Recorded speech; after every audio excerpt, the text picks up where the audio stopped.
Hi, I'm Joe, and this is my November wrap-up. So, in the month of November, I read The Bell Jar by Sylvia Plath. I have heard a lot about this book, and I had really high expectations, and I was honestly a little bit disappointed. I'm not exactly sure why.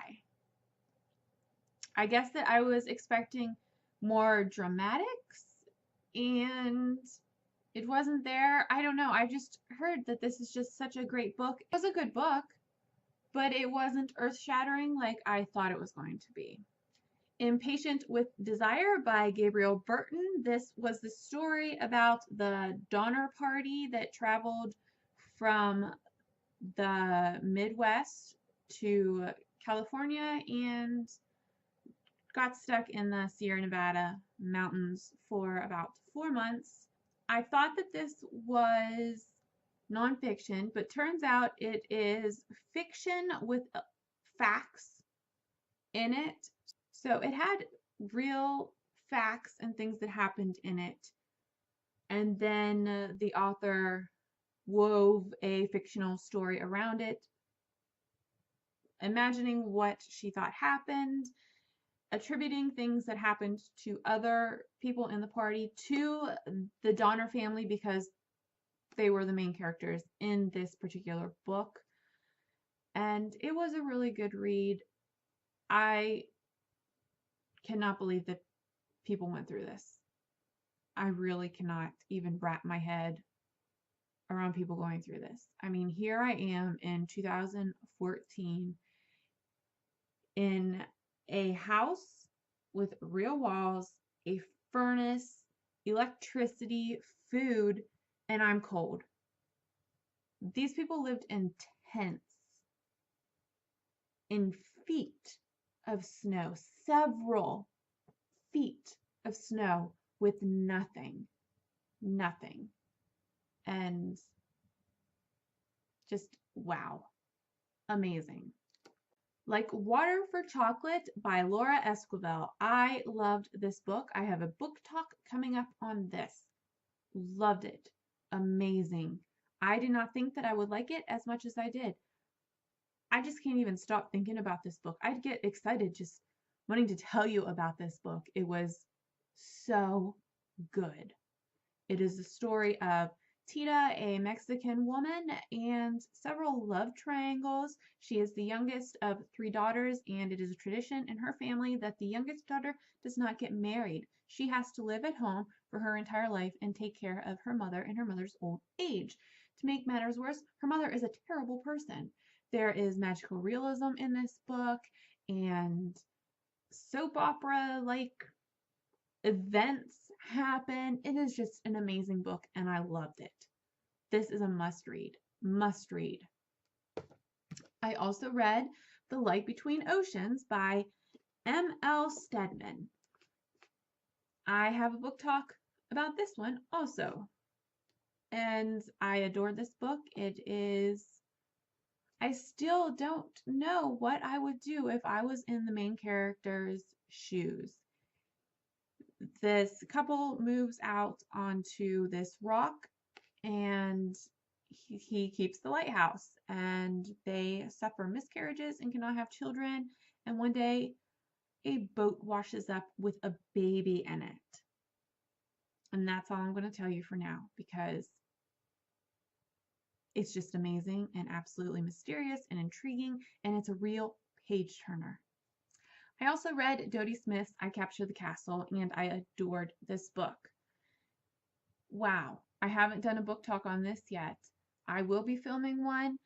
The main character is a 17-year-old girl. She is writing in her journal, and this is the story of her family, her father, who is an author that hasn't written for several years, her stepmother, and the farmhand boy that lives with them, along with her older sister and her younger brother. And then these 2 men move into the house down the road, and things just start happening.